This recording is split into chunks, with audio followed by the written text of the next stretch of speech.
Yo, magandang araw.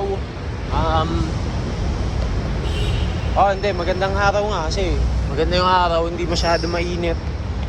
So, nandito tayo sa Plaza Dilaw. Gusto ko lang kayo invite palagi sa lahat ng mga nanonood. Kasama ko yung self.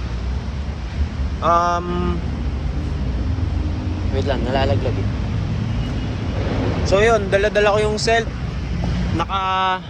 Ano siya ngayon, top load na BMX stem, tapos 24/7 na handlebar. Salamat kay Charlon sa pagbigay. So yeah, 35C, ganun pa rin naman, malaking gulong. Ngayon may bar spin na siya. So for fixed gear freestyle ano tayo ngayon. Yan.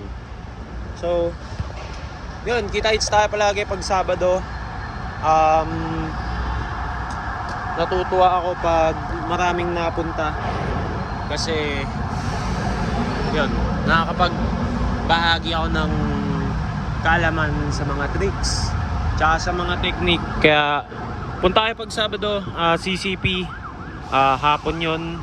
So doon tayo magkita-kits, magpagalingan tayo, magturuan tayo ng mga kaya natin.